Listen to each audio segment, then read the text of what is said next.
Welcome to Amazon Live.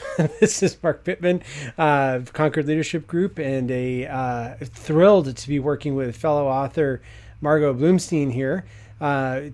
She's written a book called Trustworthy, and I'm very, very interested in actually finding out her impact, her understanding of how we can do life in these chaotic times. So, Margot, thank you so much for being here. Thank you so much. I'm really excited to talk with you about it because, as you said, we're in these kind of trying times and attempting to maintain some semblance of life and consistency, survival Right. for ourselves, our families, and maybe our businesses as well. And those shouldn't be competing objectives. That is huge because it seems like so often we're told that we have to keep our personal lives at the door, but it seems like a pandemic and the racial reckoning and all that we've been seeing is increasingly not allowing that artificial separation to be created. How do you Right. help people? What are some tips that you have for helping people through that, or how do you work with people through that? Well, and I think that that's not necessarily a bad thing to no longer see, as you said, that artificial separation between, I wondered if you um, heard that word because I realized, oh yeah, yeah, I've always seen that as artificial. Yeah. yeah, and between home life and work life, or as you craft that well balanced life, if it comprises the public spaces and private spaces. I think for more and more people over the past 10 years, we've seen how there shouldn't necessarily be hard divides there because we live our lives and balance competing and diverse responsibilities. We contain multitudes. And now for many of us, we're seeing those multitudes go by in the background. If you're managing your work in the middle of a living room and maybe also managing what your kids are doing with their schoolwork at the same time. And I think smart businesses realize that when they're telling their employees, when you're telling your team, bring your whole self to work, because we accept and appreciate that you do offer a world of perspectives in that way and can bring all of that experience to bear on your work. Well, when we're telling you to bring your whole self to work, sometimes your whole self is arguing about doing homework and also trying to figure out how you're getting dinner on the table, and how you're also just rallying your team to kind of maintain their enthusiasm and focus and especially right now. So yeah, what have there? I have found working with leaders that has been a hard thing to figure out is the whole just giving themselves permission to kind of, I guess vulnerability is part of it, to be vulnerable, but also knowing who's safe to be vulnerable to, because you can't be vulnerable to everybody, and there has to be a level of trust that's built, but the trust Right. can't be built until there's some give. Like you have to test it to see if there's. You've written a book called Trustworthy. So, am I in the right area? Is this? Oh, Absolutely. okay. Yeah.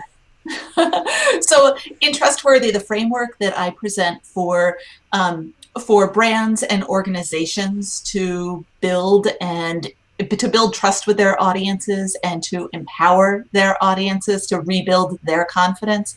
Hmm. I think it's the same thing that works on the smaller scale for individuals working within those organizations too.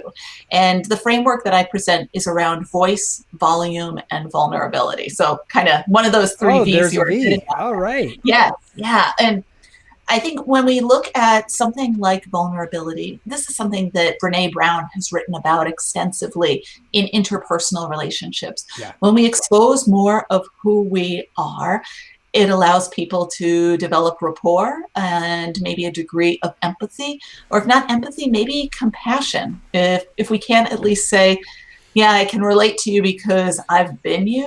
At least we can say, I relate to you because we're going through the same thing together.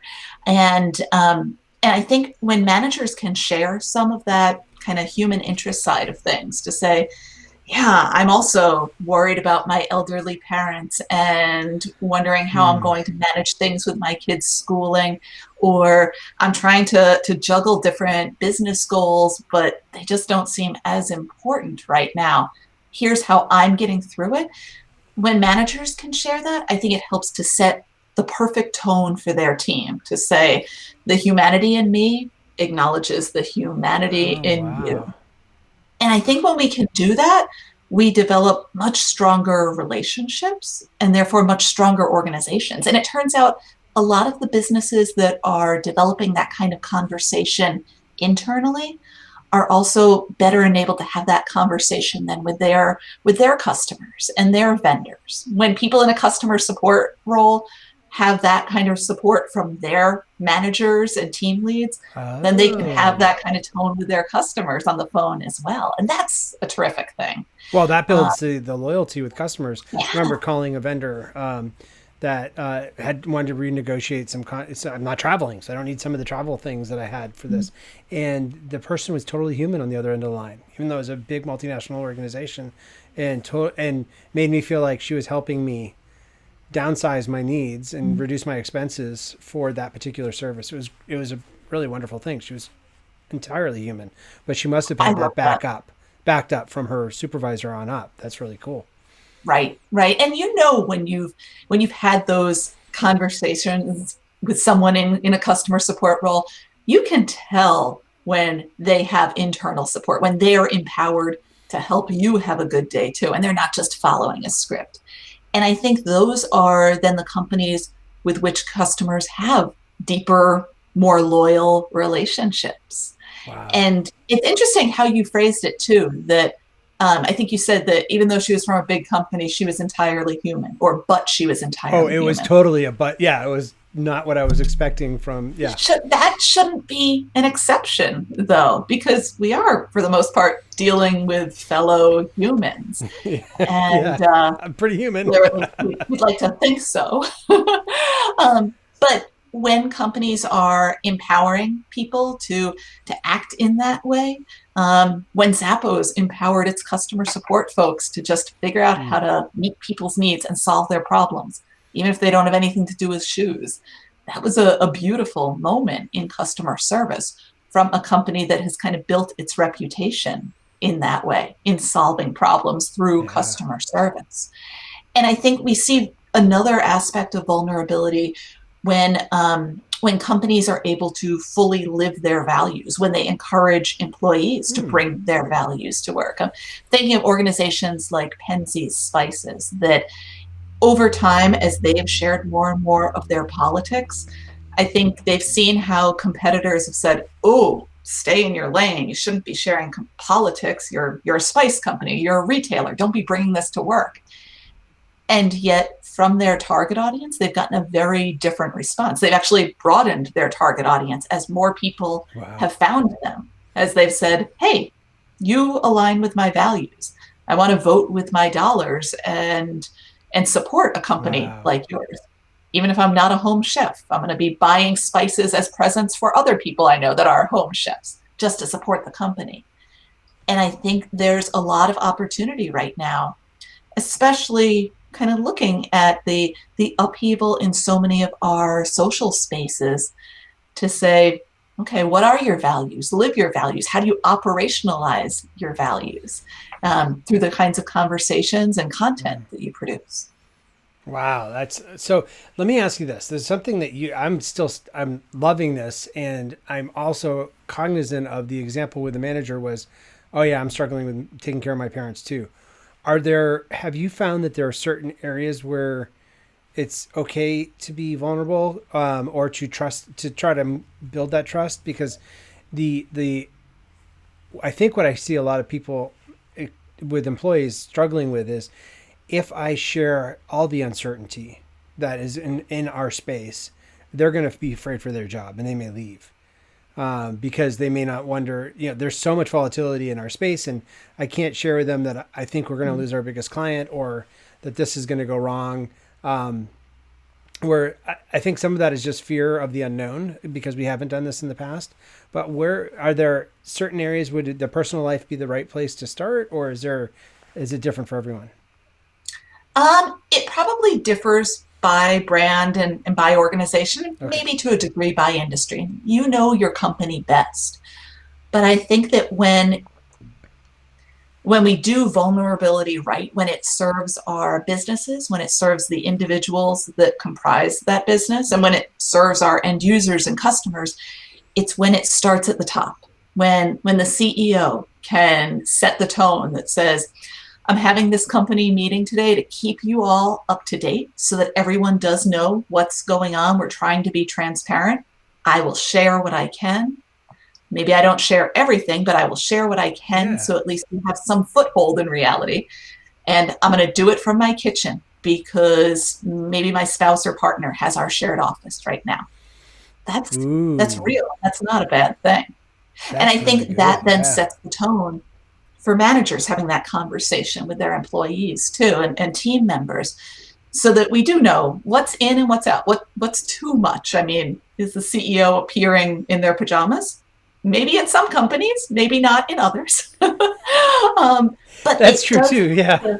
it sets the right tone. And I think that's how it has always been through the growth of online communities and social media as well. Yeah. Community moderators set the tone for what is in, what is out. True. Content and imagery that is already there sets the tone for what is acceptable. But it's also only as good as we kind of set those boundaries and then respect them too. So I think when managers do set a tone for sharing, you can't then crack down on people that choose to share maybe a little too much, as long as it's still within the boundaries. That's really true. Yeah, because there will be people that feel very comfortable sharing. And it may feel, outside of the boundaries, but you don't want to correct them too quickly, probably. Right, if you're trying to build that kind of trust. Exactly. And I think it's through sharing and testing and trial and error, which are entirely human, vulnerable processes of conversation. I think it's through those activities that we figure out what are the social norms that maybe exist beyond a company values document or an editorial style guide.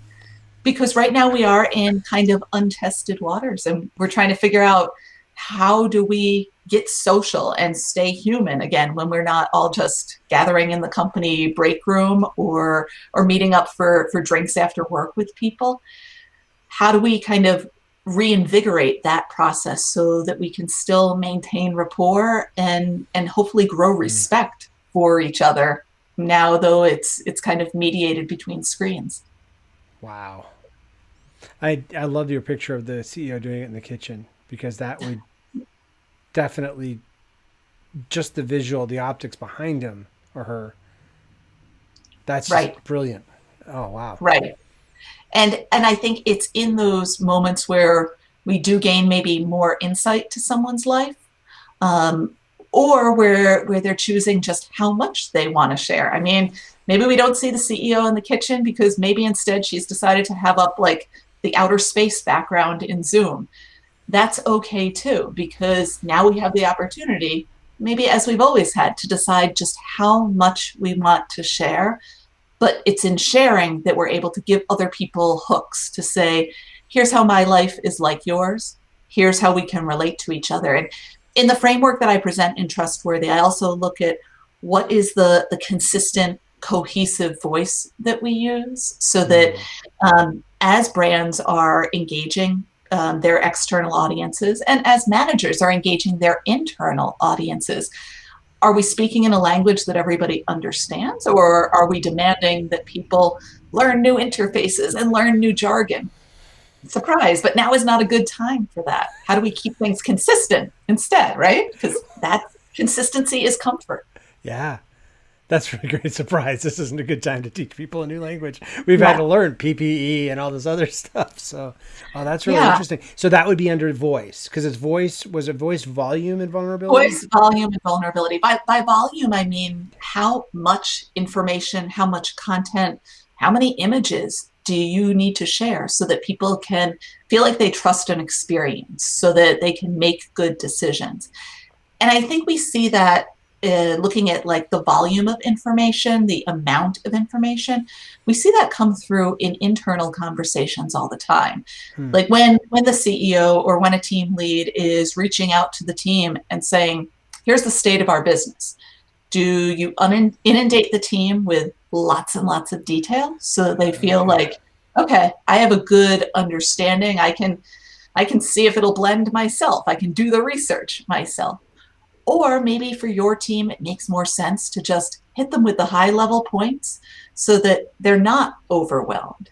And I think that's a question. The how much content is enough?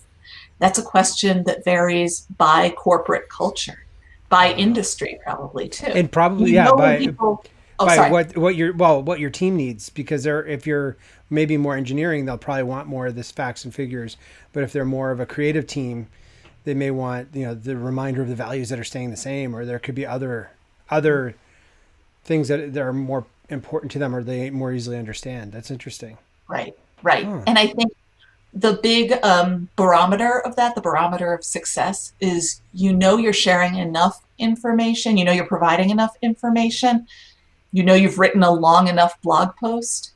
When people can make good decisions and feel good about the decisions they're making, when people are Wow. able to report back, like, yeah, Oh, I that's feel so confident. cool. Yeah, to be able to not wonder, did I make the right decision? But I know this is in line. Yes. Wow. Well, Margot, thank you so much for spending this time with us today. What would you say for people that are still trying to navigate this? They're maybe understanding, voice, volume, vulnerability. They're thinking of different ways that they could do this. If there were one or maybe two places to start, what would your recommendation be? I would say first, look at your messaging and how you can simplify it. Now is the Mm, time to kind of clean up extraneous details and help people focus. And I think that's whether there are people on your team that are struggling to kind of prioritize their efforts right now, prioritize the many things on their plates right now, or just searching to figure out, does their work still matter with everything else going on? Simplify your message so that they can easily understand what's next and where they should focus first. that is wonderful.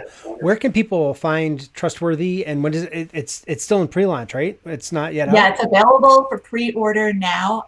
So you can go ahead, grab a copy on Amazon or anywhere you like to get your books, hardcover or get the ebook, so it hits your reader as soon as it's out. It will launch March 2nd, but please pre-order now. And you can find out more by going to appropriateinc.com/trustworthy. And ink, like incorporated, not ink like the stuff in INC. your pen. Okay, Yeah. great, I like the super. double euphemism there, the double Yeah, I entendre. like it a lot too. That's good. And you're on Twitter at At M. Bloomstein. M Bloomstein. Wonderful. Well, thanks everyone for being with us for our first Amazon Live. And I know that you're going to want to get more about appropriateinc.com and also about Margot's thoughts on this, because it looks like we're still in times of uncertainty going forward, and building trust and keeping your team together is going to be more challenging. But fortunately, books like this will help us do it better. Until the next live, happy reading.